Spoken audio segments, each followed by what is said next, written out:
நமஸ்காரம். அடியேன் மாதவன்.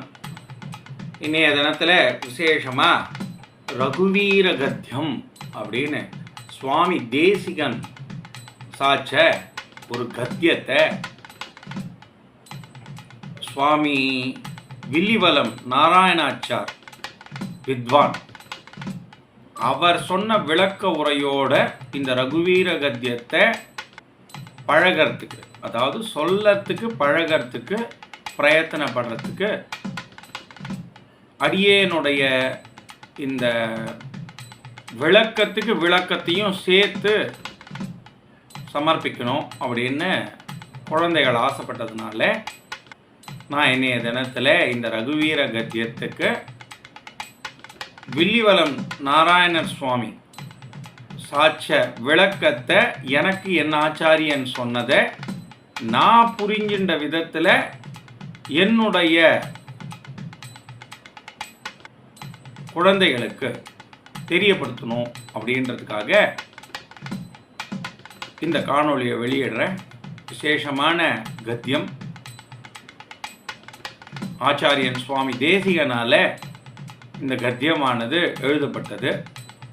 விசேஷமாக திருவங்கிபுரத்தில் உள்ள சக்கரவர்த்தி திருமகன் விஷயமாக ஸ்ரீ சுவாமி தேசிகன் இந்த கம்பீரமான கத்தியத்தை அருளி செய்தார். இதில் ரொம்ப முக்கியமானது அதுதான். சமஸ்கிருதத்தில் ஒரு கத்தியம் இருக்கு அப்படின்னா அதை கொஞ்சம் படிக்கிறதுக்கே சிரமம், படித்ததை அர்த்தம் புரிஞ்சுக்கிறது அதை விட கொஞ்சம் சிரமம். அதனால தான் இந்த விளக்கம் சொன்ன வில்லிவலம் நாராயணாச்சார் அவருடையதை நாம் தொடர்ந்து இந்த ரகுவீர கத்தியத்தை சேவித்து அவருடைய விளக்க உரையை வாசித்தா நமக்கு மனசில் புரியறதை வச்சுட்டு இந்த ரகுவீர கத்தியத்தை படித்தா அதனுடைய பலன் ஜாஸ்தி அப்படின்றதுக்காக இந்த ரகுவீர கத்தியத்தை படிக்க ஆரம்பிக்கிறேன்னு சொல்கிறது தான் சரியான வார்த்தையாக இருக்கும். நீங்கள் எல்லாரும் இந்த ரகுவீர கத்தியத்தை கேட்டு ராமனுடைய புகழை பாடி இந்த கத்தியத்தின் அர்த்தத்தை தெரிஞ்சுண்டு சகல சௌபாகியமும் பெறணும் அப்படின்றதாகவும் பிரார்த்திச்சுண்டு பக்த ஆஞ்சநேயர் இந்த ரகுவீர கத்தியம் சொல்லச்சே நம்ம அருகில் இருந்து எல்லா விதமான கடாட்சத்தையும் ராமன்டேந்து வாங்கி தரணும் அப்படின்றதா பிரார்த்திச்சுண்டு இந்த ரகுவீர கத்தியத்தை ஆரம்பிக்கிறேன். ஸ்ரீமான் வெங்கடநாதாரிய கவிதார்க்கிக கேசரி வேதாந்தாச்சாரிய வர்யோ மே சந்நிதத்தாம் சதாகிருதி. இந்த ரகுவீர கத்தியத்தை வாசிக்கிறதுக்கு முன்னாடி நாம் தெரிஞ்சிக்க வேண்டியது என்னன்னா, சுவாமி தேசிகன் இந்த ரகுவீர கத்தியம் மிகச்சிறந்ததாகவும் அழகாகவும் வரணும் அப்படின்னு நினச்சிண்டு முதல்ல 2 வரி ஸ்லோகத்தை சொன்னதாகவும் 94 சூர்ணிகை அதாவது 94 வரிகளை அதுக்கப்புறமா சொன்னதாகவும், அந்த 94 வரி முடிஞ்சா விட்டு நன்னா வந்திருக்க இதை எல்லாரும் பாராயணம் பண்ணணுன்ற நோக்கத்தோடு 2 ஸ்லோகம் சொன்னதாகவும் பெரியவாள்லாம் சொல்லுவாள். ரொம்ப ஆச்சரியமான அந்த முதல் 2 வரி ஸ்லோகம். அந்த 2 வரி ஸ்லோகம் என்னன்னா, ஜெயத்யாசத்வாம்ச வித்வம்சனோதய பிரபாவான் சீதையா தேவ்யா பரமவ்யோபாஸ்வரா அப்படின்றது தான் அந்த முதல் 2 வரி ஸ்லோகம். அந்த ஸ்லோகத்துக்கு வித்வான் சுவாமி நாராயணாச்சார் வில்லிவலம் சொன்ன அர்த்தம் என்னன்னா, பிராட்டியாகிய பேரொளி படைத்த பரமகாசத்தில் பிரகாசிக்கும் ஸ்ரீராமசூரியன் அப்படின்னு சொல்லி நிறுத்துறான். தேசிகர் சொல்லியிருக்கிறதே நாம் கொஞ்சம் சிரமப்பட்டு தான் படிக்கிறோம். அந்த விதத்தில் இந்த சுவாமியும் அந்த காலத்து தமிழ் நடையில இதை சொல்லிவிடுறார். மிகச்சிறந்தவளான தைரியம் உள்ளவளான, மிகவும் அழகு கொண்டவளான பிராட்டியின் துணை கொண்டு சூரிய குலத்தில் இருந்த ஸ்ரீராமனே உன்னை வணங்குகிறேன் அப்படின்னு சொல்லி அர்த்தமாக இருக்கு. அவ்வளோ விசேஷமான இந்த ஸ்லோகம். அந்த ஸ்லோகத்தை தொடர்ந்து அடுத்த வரி, அதாவது சூர்ணிகை முதல் வரி, ஜெய ஜெய மகாவீரா. முதல்ல இதை தெரிஞ்சிக்க வேண்டும். எல்லாருமே ரகுவீர கத்தியத்தினுடைய முடிவில், அதாவது ரகுவீர கத்தியத்தை வாசிக்கிறவா எல்லாரும் மூர்ச்சி பயிற்சி இருக்குவாளா இருந்தால் ரொம்ப விசேஷம். மூர்ச்சி பயிற்சி கொஞ்சம் கம்மியாக இருக்குவா இந்த ரகுவீர கத்தியத்தை வாசிக்கிறது கொஞ்சம் சிரமந்தான்.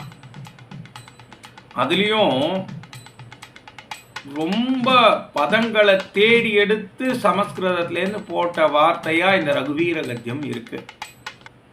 அப்படியாப்பட்ட இந்த ரகுவீர கத்தியத்தில் முதல் 20 வரிகள் பாலகாண்டத்தை குறிக்கிறது அப்படின்னு சுவாமி சாச்சிருக்க. அந்த விதத்தில் முதல் வரி ஜெய ஜெய மகாவீரா. இது கம்பீரத்தோடு சொல்லணும் அப்படின்னு நம்ம நினைக்கச்சே அதை எப்படி சொல்கிறதுன்னா, முடிகிற எழுத்துக்களை எல்லாம் கொஞ்சம் கம்பீரமாக ஆச்சரியக்குறியோடு சொல்லிட்டோம்னா இந்த ரகுவீர கத்தியம் ரொம்ப சுவாரஸ்யமாக இருக்கும் அப்படின்னு பெரியவாள்லாம் சாதிக்கிறா. அந்த விதத்தில் இந்த வரிக்கு அர்த்தம் என்ன அப்படின்னா, பக்தர்களின் மன இருளை போக்கி மேலும் விளங்கக்கூடிய ராமனாகிய உனக்கு எல்லா விதத்திலும் வீரமும் புகழும் சென்று சேர்க அப்படின்னு சுவாமி சாதிக்கிறார். சாதாரணமாக ராமன் அப்படின்னாலே வீரத்துக்கு அறிகுறி, வீரத்துக்கு எடுத்துக்காட்டு அப்படின்னு சொல்கிறா. இதே சுவாமி தேசிகனும் இந்த முதல் வரியில் முதல் சூர்ணிக்கையில் ரொம்ப விசேஷமாக சொல்லிருக்க. ஜெய ஜெய மகாவீரா, வீரர்களில் மிகச்சிறந்த வீரனான ராமனே அப்படின்னு இந்த முதல் சூர்ணிகைக்கு அர்த்தமாகுது. ரெண்டாவது சூர்ணிகை முதல் சூர்ணிகையை விட ரொம்ப, அதாவது ரெண்டாவது வரியானது முதல் வரியை விட ரொம்ப விசேஷமாக இருக்கு. மகாதீர தௌரேயா, ரெண்டே பதத்தில் முடிச்சுட்டேன். அதுக்கு சுவாமி விளக்கம் கொடுக்கச்சே, உடல் வலிமை கொண்ட வீரர்களுள் உள்ளத்தில் உறுதிய படைத்த வீரர்களும் உள்ளும் முதன்மையானவனே ஸ்ரீராமனே போற்றி போற்றி அப்படின்னு சொல்லி நிறுத்துறேன். இப்போ மகாதீர தௌரேயா அப்படின்ற வார்த்தைக்கு ராமன் தான் வீரர்களுக்குள்ள மிகச்சிறந்தவன், தீரர்களுக்குள்ள மிகச்சிறந்தவன், பராக்கிரமசாலிக்குள் மிகச்சிறந்தவன் அப்படின்னு சொல்லி நிறுத்துறா. இந்த ரெண்டாவது வரிக்கு அர்த்தமா இருக்கு. மூணாவது வரி அதை விட, அதாவது மூணாவது சூர்ணிகை அதை விட ரொம்ப சுவாரஸ்யமா இருக்கு. தேவாசுர சமர சமய சமுதித்த நிகல நிர்ஜர நிர்தாரித நிரவதிக மகாத்மயா. என்ன சுவாமி, சூர்ணிகன் ஒரு வரி சொல்றதுக்கு பதிலாக 3-4 வரி சொல்ற மாதிரி இருக்கே அப்படின்னு தோன்றதா? இல்லை, ஒரே வரி தான், சத்த வார்த்தைகள் ஜாஸ்தி, 4-5 வார்த்தை ஜாஸ்தியா இருக்கு.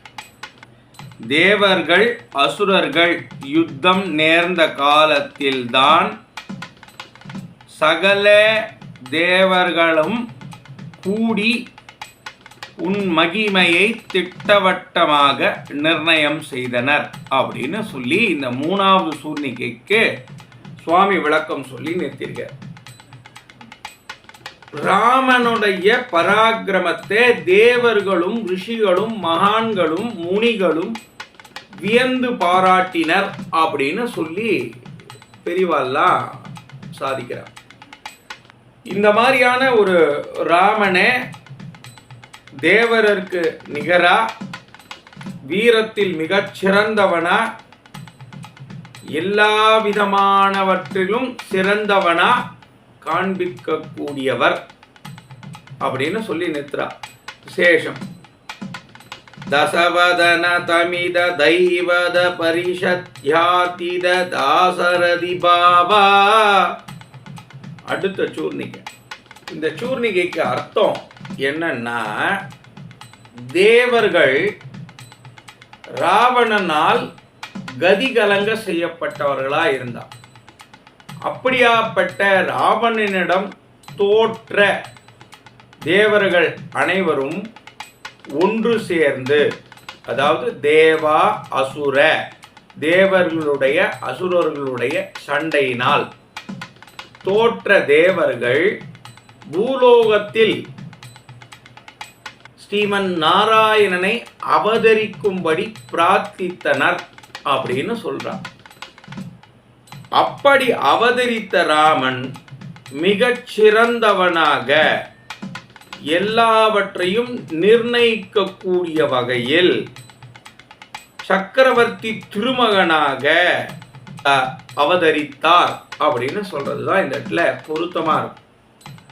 அப்படியாப்பட்ட இந்த ராமனுடைய பராக்கிரமத்தில் தேவர்களுடைய வேண்டுதலும் இருக்கு அப்படின்றது இந்த சூர்ணிகை இந்த வரியிலிருந்து நாம் தெரிஞ்சுக்கலாம்.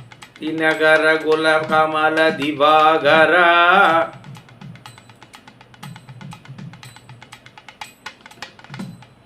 அப்படியாகப்பட்ட ராமன் சூரிய குலமாம் அதில் அவதரித்து சூரியனுடைய ஒளியினால் புதிதாக மலர்ந்த தாமரை மலர் போன்று, அதில் சூரியனை, தாமரை குலத்தில் தெரியும் சூரியனை போல் சூரிய குலத்தில் ராமன் தோன்றினான் அப்படின்னு சொல்றான்.